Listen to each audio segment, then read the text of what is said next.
Mr. Speaker, I see hate. Mr. Speaker, I see bitterness. Mr. Speaker, I see acrimony. Mr. Speaker, I see animosity. And Mr. Speaker, I see a man completely out of control. Completely out of control, Mr. Speaker. That is what I see. And that problem is not a new problem to me, you know. I was aware of the tendency for the Honorable to go out of control since 1987.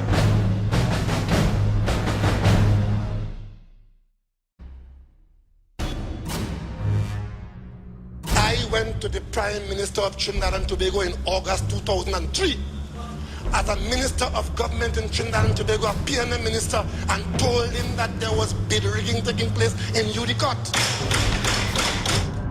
What the Commission of Inquiry is looking at is 10 times worse than what happened with Piako Airport.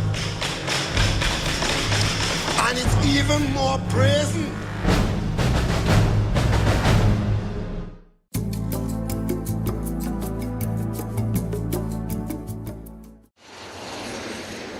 The first batch of Caricom observers would begin arriving starting on May 19th for the May 24th election. The Foreign Affairs Ministry as well as the Election and Boundaries Commission confirmed the arrival to CNC3 News in telephone interviews. The observers are coming on the invitation of the government, as was announced by Prime Minister Patrick Manning 2 weeks ago as he filed his nomination papers to contest the San Fernando East seat. However, it remains unclear how many observers would come and from which Caricom nations they belong. The Election and Boundaries Commission says the team would be facilitated by the Commission and would be appraised of preparations for the election and the guidelines which are supposed to be followed before and on election day. The observer team would examine safety and security issues on election day, as well as determine whether eligible voters are being allowed to freely exercise their franchise. They will monitor and report on the general tone of the election. Caricom observers were here for the 2007 poll and declared that the election was above board. Already, members of the UNC coalition have criticized the decision to invite Caricom observers, saying international observers would be far better placed to monitor the May 24th election. For CNC3, I'm Melissa Williams.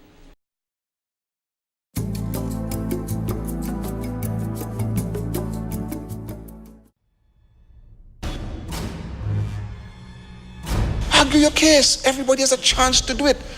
But not like my good friend.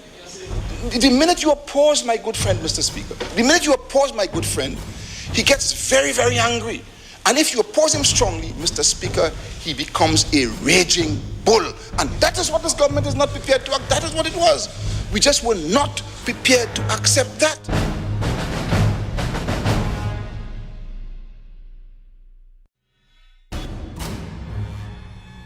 If this country cannot call to order its Prime Minister and his cabinet and his political party to say we are not accepting that, then God help us.